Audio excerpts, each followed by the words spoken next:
We have the data on the biggest polluting countries and sectors. The adaptation and mitigation laws are drafted and ready to go. The way forward should be clear, to say the least.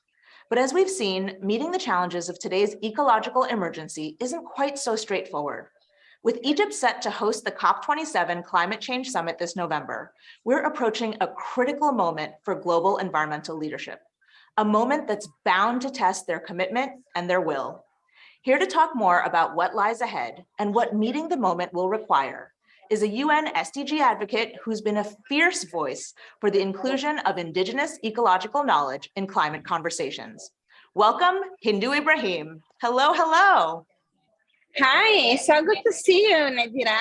So great to have you, as always. So let's start at COP. What are the expectations for COP?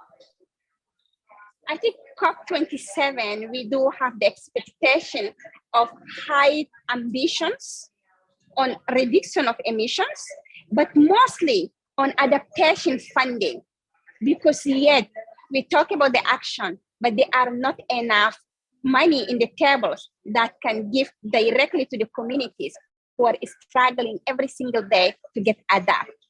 And of course, we wanted to see how the loss and damage can be a big discussions, but funding for the loss and damage, we're already losing a lot. We cannot anymore accept that. And COP in Egypt must be the place where we can discuss all those issues. Which is great to hear. It's interesting though, because every year the COPs kind of leave more for the next COP to pick up.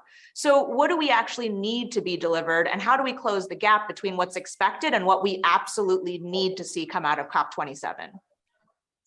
So we need to deliver a concrete money in the tables. In the COP26, there was commitments. So it's still a talk.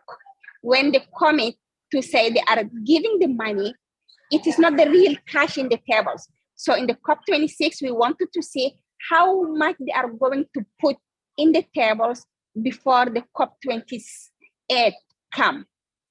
How much is going to be to my organization, to my community, to my grandmothers, how it's going to be to the Latin America, to Asia, all the developing countries. And we wanted to see also loss and damage to become an agenda item, and they can create an appropriate mechanism where the money can go when people face drought or then they face all the flood. And then that's what we wanted to see exactly what's happening. Do you see that happening in this COP27? Unfortunately, I'm a little bit pessimistic, because when we saw the meeting that organizing around adaptation in Europe, the head of state who was in Europe, they didn't come. There was no excuse, because it wasn't organized in Africa or in Asia. It's organized in their own land. African head of state went there, but they couldn't come themselves. They didn't commit it. They sent some people. So they are not taking us seriously. And that is worrying me a lot. Is that the message they wanted to send to the COP27?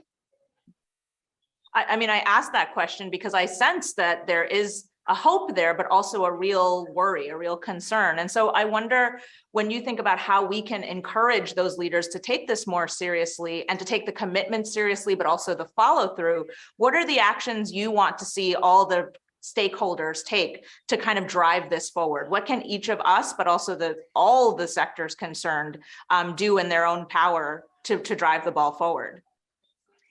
Absolutely. The youth are playing already their role. But African youth are getting ready to come to the COP27 to hold all those leaders accountable, to ask them, the commitment cannot solve the hunger, the flood, the drought.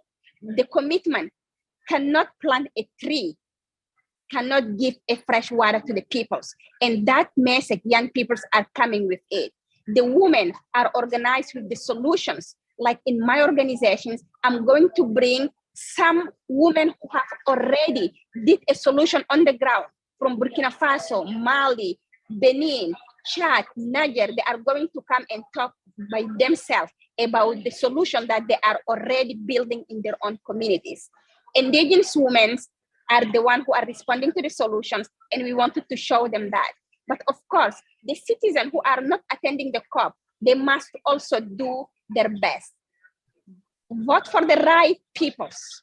Don't accept any bad decision coming for this COP, because it is the responsibility of everyone. It is not only those who are getting to the Egypt negotiations of climate.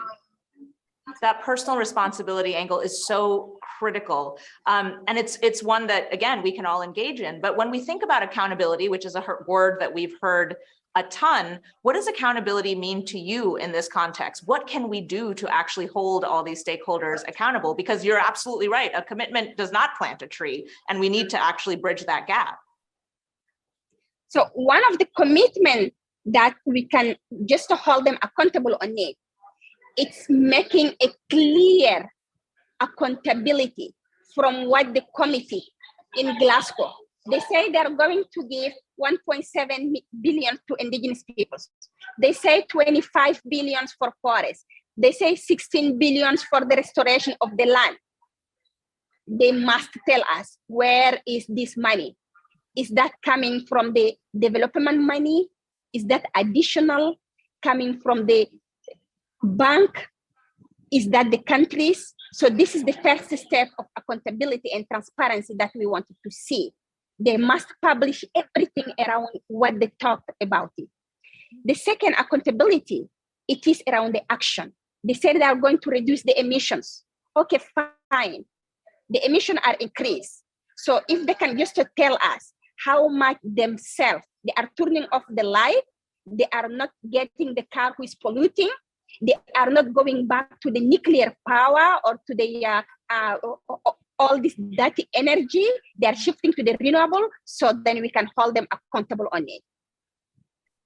Transparency is sort of the watchword of the day in that context. And I think we can all agree about how important that is. And obviously you mentioned funding, and we're all with you on that too. The money can't just be on paper, it has to materialize. What else is involved? Because obviously money is important, but it's about more than that too. What are the other sort of necessities in this process, whether it's collaboration or other things like that, that really we need to see more evidence of in order to believe that it's possible to reach our goals on climate? I think responsibility is very important. So the developed countries must take the responsibility and assume that they are not doing enough, and then they must do enough. They must recognize these truths. Do not tell us that they are doing it. They are not. They can apologize, they are not doing enough, and they can take a new commitment of doing the right. And the second is how they can build a partnership. Accept that the South have the power to also contribute. We are doing it with our traditional knowledge, even if we do not have technology. Then they are also doing it maybe with their own technology. How we can put together the effort from private sector, from civil society, from indigenous peoples, from all those world leaders coming from developed and developing countries, work together to a better solutions for the planet and the peoples. You're so deep in this work, and you have been for a very long time. It feels to me like you're a fixture of the SDG Action Zone in the best possible way. But I almost want to hear from your very personal perspective and your work inside all of this activism. What are you most concerned about when you think about the work and the future that's ahead? I'm concerned about time. We do not have time for the SDGs, all include, and especially when we come to the climate response. I'm very concerned about the time that we are taking to act. We act very fast in the COVID because it touched everyone. We act very fast on the worm because people seeing the worm as threat in the developed world. But why we are not acting very fast on climate, on biodiversity, on education, on hunger, on poverty, in all the SDGs? So this is my big concern. We must take everything as a real urgent way and take the right action on the right time. Otherwise, it will be too late, and we will be paying the consequences more higher than today. I mean, I will snap for that. You're so right.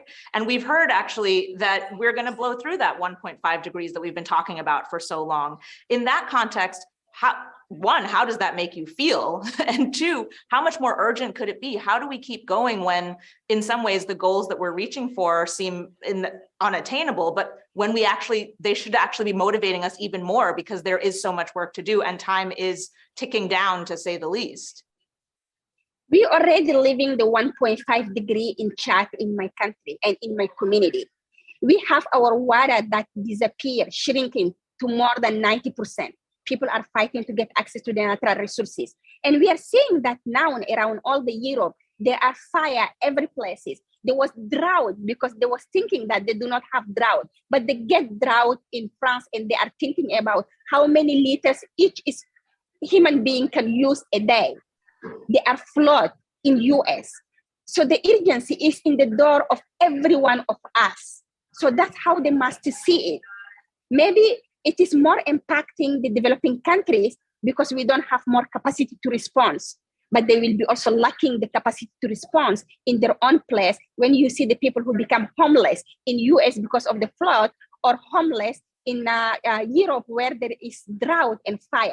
So they must think about that and make it very urgent. It's already personal. I mean, that's the reality, right? It's already about all of us, and it's only going to come closer with each passing minute. So just finally, while we have a few seconds, where does the leadership need to come from in your mind? How do we get to that effective collaboration? Women leadership is always the best because women are the one who are leading their communities, their families. They must lead the society, the countries, take the decisions. When women are managing all the society, you can see the prosperity because they are not ego. They are not thinking only about themselves. They think about them children, about the nation, about the rest of the women. So that's where the leadership must go. Women, young peoples, indigenous peoples. The people who are thinking about everyone else. That's a perfect drop the mic moment, Hindu, and we can always count on you for that. So thank you to the amazing Hindu Ibrahim and to everybody out there in the SDG Action Zone. We'll see you in a moment.